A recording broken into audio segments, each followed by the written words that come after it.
Hello everyone, I'm Jay Spehar, local historian. Today I'm in the beautiful Arizona room at the Miami Memorial Library.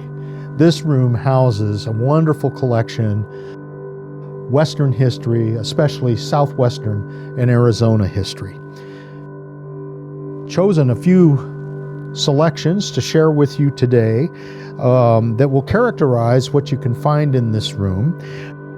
But generally speaking, the collection consists of Arizona history surveys, prehistoric histories, Native American histories, histories of the Old West, a large number of children's books about the West, and natural history selections that cover flora, fauna, geology, and mineralogy, and essentially life on the desert.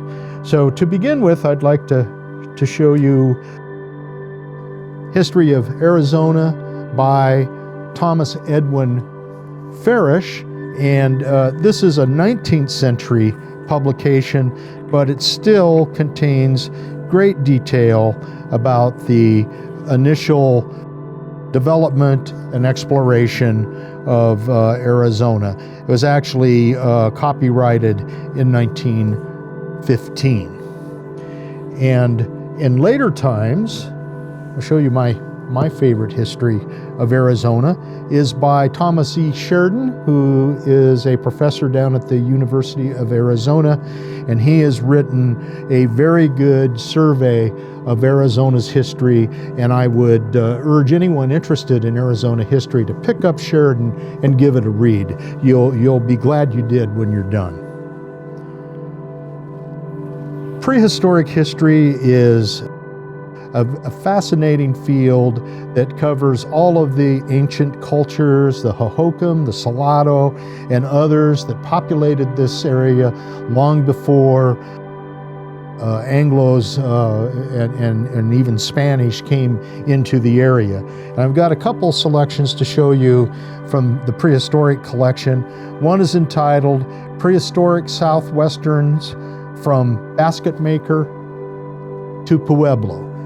And it is a technical study done by Charles Avery Amsden, and this was published by the Southwestern Museum back in 1949, and it contains numerous photo plates and examples of Southwestern prehistoric art and tools and utensils of that era. Another one that I'd like to share with you is about the excavation at Snaketown and their material culture. This was a Hohokam site, and this book is just full of interesting plates and stories about the excavation of the Snaketown site, which incidentally is a very famous site, and it was published by the University of Arizona Press, and it also included some very famous archaeologists, Harold Gladwin, Emil Howry, Nora Gladwin, and E.B. Sales. We move out of the prehistoric period into historic times. I would recommend this book, Cycles of Conquest,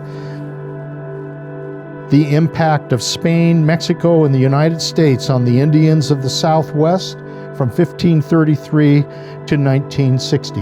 It's by Edward H. Spicer, and it is a classic study of the impact of the arrival of Spanish, Mexicans, and Anglos in the Southwest territory of the United States and Old Mexico. If your interest is more focused on recent Native American history, I've pulled this selection. It's called The People Called Apache by Thomas Males. And this is an excellent read beautifully illustrated compendium. Basically covers everything from the social order of the Apache culture in great detail, through raiding and warfare, and how they used horses and guns, how they interacted with other tribes, Apache and otherwise, what they did for manufacturing their own tools and utensils, and the kinds of games they played. If you read this, you will be very well versed on the Apache culture. If your interest is the Old West, and you want to learn about good guys and bad guys, I would suggest Outlaws and Justice in Old Arizona. It was published by staff at the Tucson Sunnyside High School, and it's a compendium of stories about the Old West and outlaws on the frontier. Frontier lawlessness, psychosis of bad men. There's one that got my attention, and when you talk about who these people are, they're talking about the Apache Kid and the Clanton family, which had roots in the Globe area. Colorful Curly Bill Brocious and Johnny Ringo. There's a discussion of tools of the trade. What did bad men use for weapons? And then there's a discussion of how law finally came to the West. Some, of course, would argue that's never happened, but in here you will learn about Arizona Rangers, peacemakers, vigilantes, the military presence, and some of the famous sheriffs. For example, Pat Garrett. The room also has a nice collection of natural history, flora, fauna, geology, mineralogy, life on the desert, and I've chosen a field guide to share with you today. It's entitled Plants of Arizona.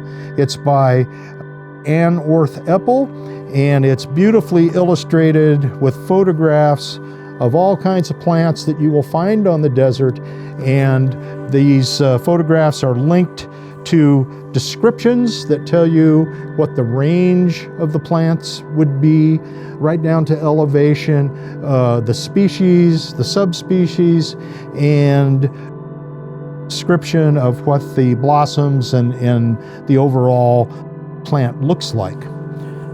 So if you're interested in the blooming desert and desert blossoms, I would recommend that you take this and study up on the kinds of plants that you can find out there.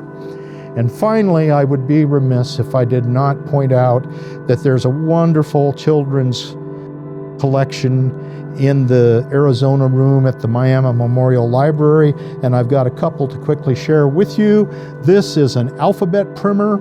It's entitled Arizona A to Z by Dorothy Hines Weaver, and every page of this book is focused on a letter of the alphabet, and it is a way that young children can enjoy reading and learning together. And another one for a little bit older children is the Coyote School News by Joan Sandon. And it's a wonderful story and beautifully illustrated volume about life in Arizona. How about this one for Halloween? So it's a little bit older age group, but it's a wonderful story, and I think all children would love it, whether they can read it or have it read to them. Either way, they would certainly enjoy it. And these are just a couple selections out of a multitude of this type of book available for children.